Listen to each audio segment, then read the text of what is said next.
Oh. Can I just have a quick test for translation, please? Yes. Oh. I do not hear translation. Yeah, thank you. I do not hear. I do not hear translation. Want to turn the volume up on the headphones?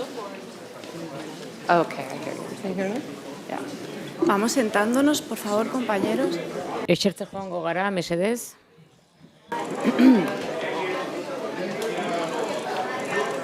Por favor, que tenemos muy poquito rato. Mesedez oso denbora gutxi dugu.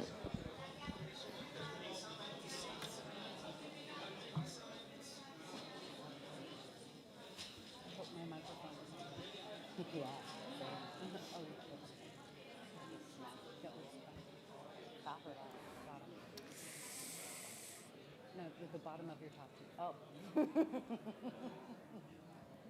Still? Great. At least not out of the crowd. Post pictures. This has been my day, girl. Hi, Andrea. Well, do you? Bueno, vamos a dar comienzo. Bueno, hasiera emango diogu prentsaurrekoari, mesedez eseri. Lankideak.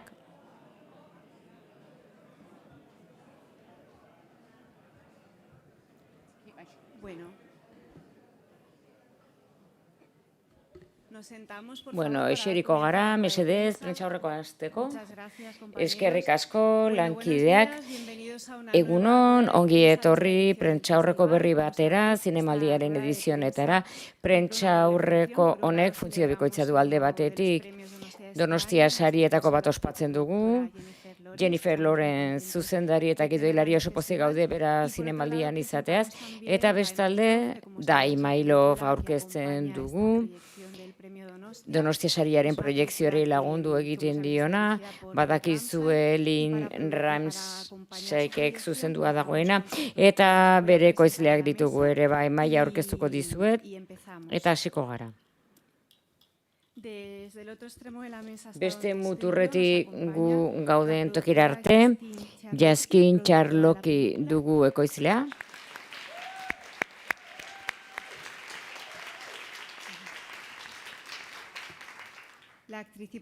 Eta Jennifer Lawrence zuzendari eta gideilaria.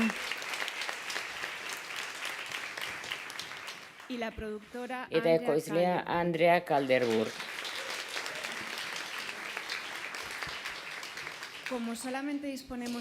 Prentsaurrekorako 20 minutu besterik ez ditugunez gero, mesedez mugatu galderak Donostia sariaren proiekzio gisa aurkezten den filmera, Daimailov hain zuzen, eta bere ibilbide profesionalera, antzezle eta ekoizle gisa. Hasiko gara galdera asko bai daude barkamenak eskatzen dizuez, ez gera den guztietara iritsiko. Hemen dugu bat, mesedez? Hola, buenas tardes. Kaixo, arratsaldeon, zorionak. Quería preguntar a Jennifer Galdetu nahi nioke Jennifer Lawrenceri ea plusmarkista sentitzen den. ganó el Oscar con 22 Oskarra saria ere bazizuelako 22 urterekin. Eta gaur egun gazetasun rekord berria du zinemaldi honetan. Galdera hori da plusmarkista sentitzen zara zineman?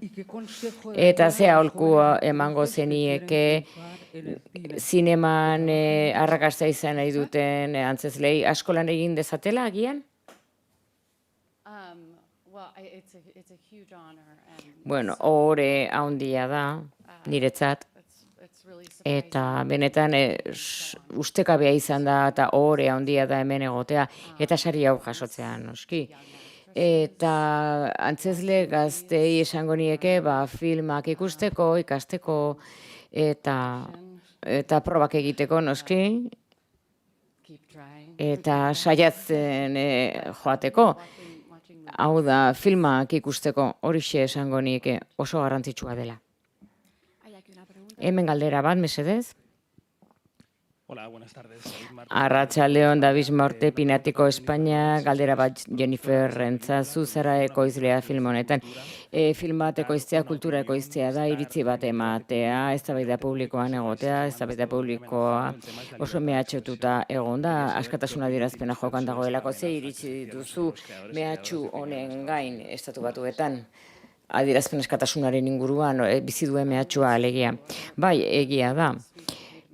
Adierazpen askatasuna erasopean dago, eta uste dut zinemako munduan gure ahotsa erabiltzea modu artistikoan, horrelako zinemaldi batean esate baterako, batak bestearen historiak ikustea eta konektatzea, batak bestearen ikastea, eta denok konektatuta egotea, horre guztiak merezi duela denok egin beharko lukela askatasunaren alde eta askatasunaren mesedetan. Galdera badago hemen atzean? Hi, question here from Kaixo, hemen Brasilgo galdera bat. Jakin nahi nuke ea esan dezakezu zerbait Limran zinekin izan zenuen prozesua pertsonaia sinestezina sortzeko. Eta Raven zure film guztietan zerbait indako paper hortaz kontatuko alduzu? Bueno, zoragarria izan da prozesua eta bera zinemagile profesional ikaragarria da, duela denbora badia ezagutzen dut. Eta asko eztabaidatu genuen egin beharreko lanaz eta baita ere ze teknika erabili behar genituen ere bai. Elkarrizketa asko erabili genuen bide gisa eta horrela emozionalki gida bat izan ezan. Eta nire Raven eta Axmanen izan dituen paperak benetan oso erakargarriak izan ziren eta gainera urdin koloreko bainu bat izatea ondo zegoen, baina pozinago film horietan parte hartu izanaz. Barbara Argentinakoa, dakizuenez Ariana Harwitz idazle handia da, talentua handi duna. Eta erditu ondoren idatzi omen zuen liburua, bi umeren amazaren sentitu aldituzu sentimendu horiek. Bai, ni identifikatu egin nintzen liburu honekin. Adibidez, nortasun krisia izaten duzu. Jaiotzen denean aldatzen da nolakoa zaren, nor zaren, eguneroko bizitza ere aldatu egiten zait. Nik zorionez, erditze ondo zoragarria izan nuen. Orduan irakurri nuen Arianaren liburua. Nire lehen semea izan nuenean. Eta enengoen ez neun depresiorik eta ez ezer, eta beraz sakonago aztertu izan nuen liburuan.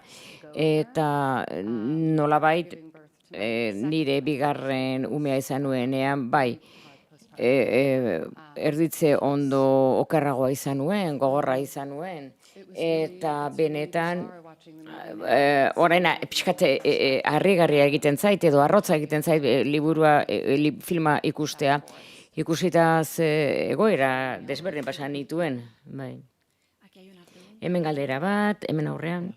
Kaixo, nik jakin nahi nuen. Zerk eraman zintuen ekoizle papera, ekoizlea izatea. Eta altzaitu behar bada tentatzen zuzendari lanak egitea. Zerk eraman ninduen hau ekoiztera, deitu egin zidate Martin Scorsesek deitu zidan zuzendariak, eta berak irakurria zuen liburua, eta esan zidan hau zuk egin beharreko eginkizun bada. Eta nik esan nuen kaixo, harrituta, eta Justinek eta biok berehala pentsatu genuen, eta Lynn Ramseyri asko gustatu izan zaigu berak egindako lana beste urte batzutan. Eta, pentsatu nuen une hortan hau zela Lynn Ramseyrentzako lan egokia. eta benetan unkituta nengoen. Esan zidanean zuzendaria izango zela, eta benetan sinestezina izan zen bizitza ematea kontakizun hori pantailan. Buenos días, Eduardo Aragón. Egunan, Eduardo Aragón, Vagabunda aldizkaria Mexikokoa, zorionak filmagatik. Filmak hitz egiten du sexu errepresioaz bentsat nire ikuspegitik. Eta Wilhelm Reichek esaten zuen hau zerbait estrukturala, egiturazkoa dela. Hau da, hau egitura sozialetatik ematen den zerbait omen dela, jendeak modu jakin batean bere buruak idatzeko jakin nahi nuke, ea modu horretan eko zenuken antzesteaga edo kasu partikular bada, neska partikular bat, eta ez dagoela inolako egiturazko auzirik horretan, filmak erakusten duen horretan. I'm sorry, could you repeat was it social structure? Egitura soziala bai, errepikatu Oppression? Sexual repression. represioa, bai. Something general. Do you Orokorra irutzaizu dela gertatzen denana sexu errepresioa dagoela edo kasu partikular bat ote da. Hau da, film baten kasua edo ipuin batena. Bueno, nik lankideak esaten duen horren aritik ulertzen dut filma kontatzen duena. Ea, bai, orain ulertzen dut, bai, orain ulertzen dut, markatu. Sexu represioan entzun nahi nuen eta berriz hitz hori. Ez, kontua da, esperientzia orokor bada. Hau da, zure senarrarentzat erakargarria izan eta lotura izatea zure bikotekidearekin eta bapatean dopamina golpe hori sexuarena zure gorputzarentzat eta zure buruarentzat. Zure harremana aldatu egiten da erditu ondoren edo haurtxo bat izan ondoren.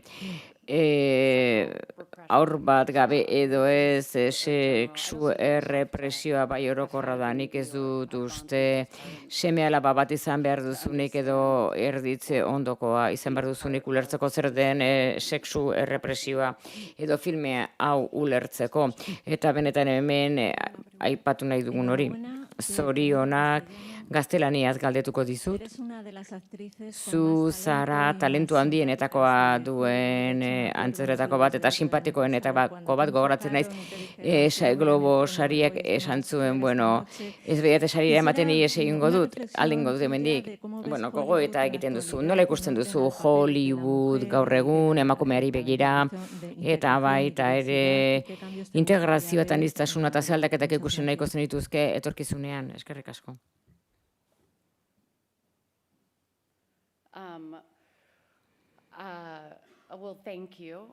Eskerrik asko esan didazun botatako loreengatik. Uste dut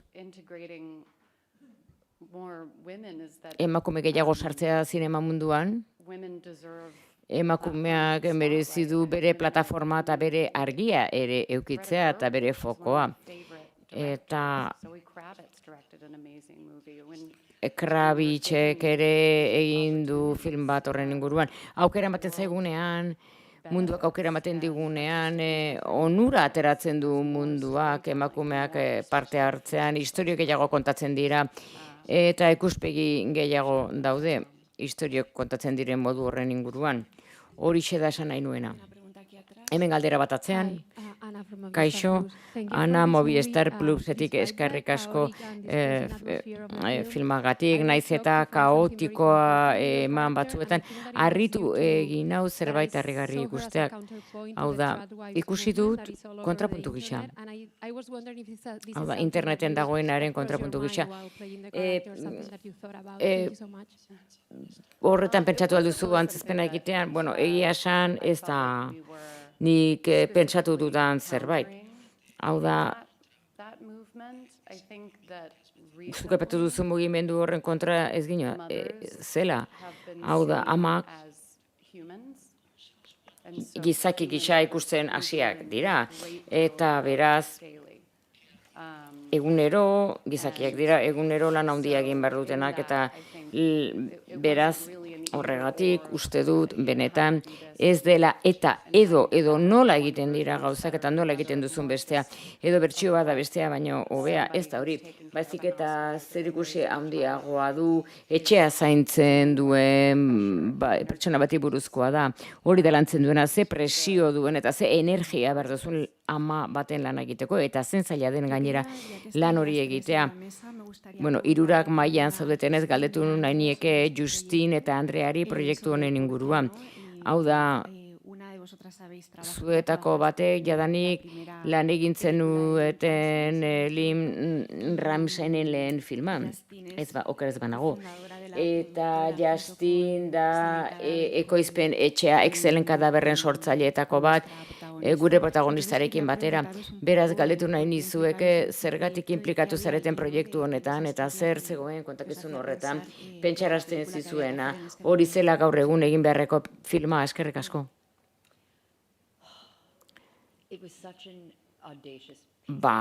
Egia da idazketa lana oso harta izan zela. Uste du sekula aurkitu gabea ginela olako zerbait. Eta Arianak aztertzen duela sakon eta oso modu ausartan egoera hori oso ondo deskribatzen du. Eta uka ezina da, Jenniferreketanik egia esan gogoa genuen lan hori egiteko. Eta egokitzapen handia behartzuen liburuak ere ez, baita bateri ortodoxoa. Ematen du sukarrezko ametsa dela, eta horregatik ahots bakarra behar genuen horretarako, eta Lynn Ramsay zen filma egin zezakeenetako bat.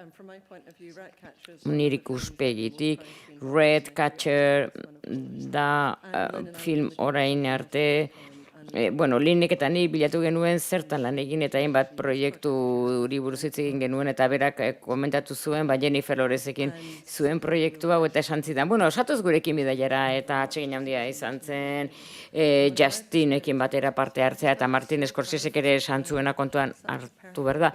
Nik enuen uste impotente izango zanik, baina bai alaxe izan zen eta oso egokia Lynn, erentza Lynnek bihotzetik egiten du bere lana eta bizitzaren aro guztiak lantzen ditu, bai haurtzaroan, egin dituen lan guztietan, hala egin du, eta film honetan, bizitza esperientzia izan duzunean eta harreman baten ondorioa ere horra gauzatzen da. Eta zure nortasuna mantendu nahi duzunean, bizitza gainean botatzen dizun guztiaren ondoren. Beraz, film perfektua zen, Linnek bere esperientzia guztiarekin egin zezan. Eta Linnekin lan egiteak badu zerbait berezia. Linnek gaitasuna du emozio bat atzitzeko, emozio gordin bat atzitzeko, eta Ratcatcherrekin, pentsatu nuen, hau da benetako Lynn, hori da behar duzun pertsona, benetan gozamen handia da ikustea, Jennifer eta Lynnekin pasatzen den bezala, hau da, emozio hori atzitzea Lynn eta Jenniferrena, eta lehenengo egunetik eraman zuen 1000 lekutara Jennifer eta Keith egin dagoen kimika, eta Roberteken ere dagoen kimika, benetan ikusgarria, esperientzia zoragarria izan da. Ikustea nola Lynnek sortu zuen zinema horren berezia denak elkarrekin. Azken galdera egiteko hastia dugu, eta barkatu aldez aurretik, galdera egiteko aukerarik ez duzun. Kaixo, Xabi Serra Arramekoa. Zinemaldi hau oso argi posizionatu da Palestinaren alde. Xabi, ez film honen inguruan da. Plataforma batek Mubik banatzen du ahots asko altxa dira zinema munduan. Adierazi dugu benetan prentza horrekoan ezin zela holako galderarik egin nahi duzu, beste galderarik egin edo?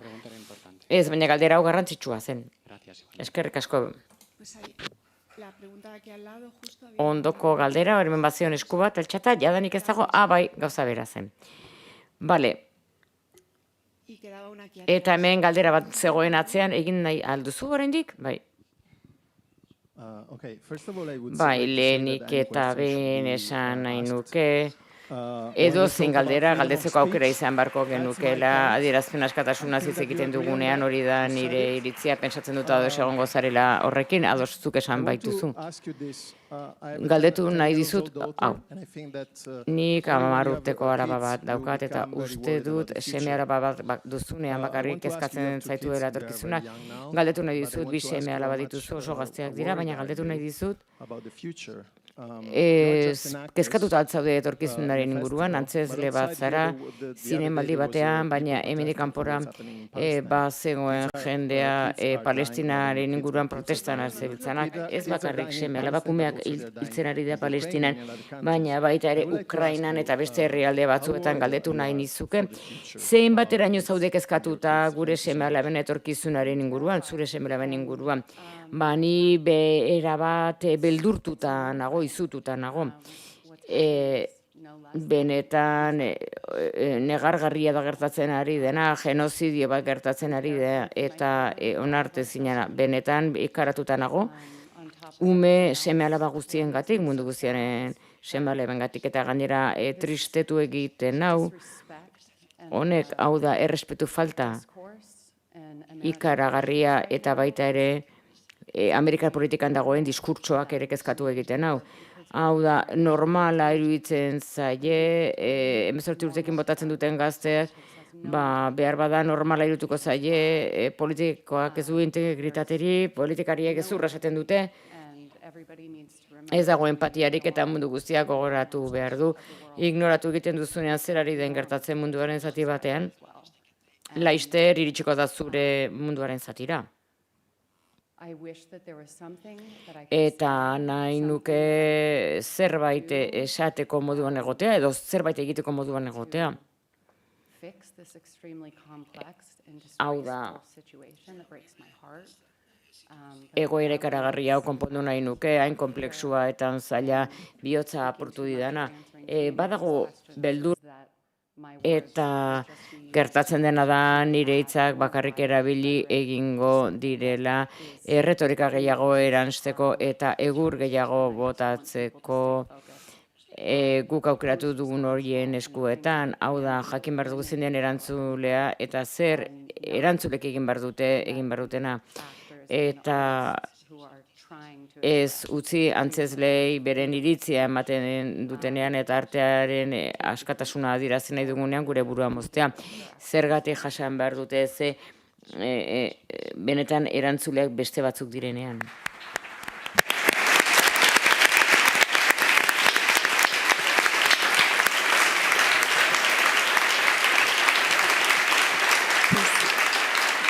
Bueno, pues vamos a...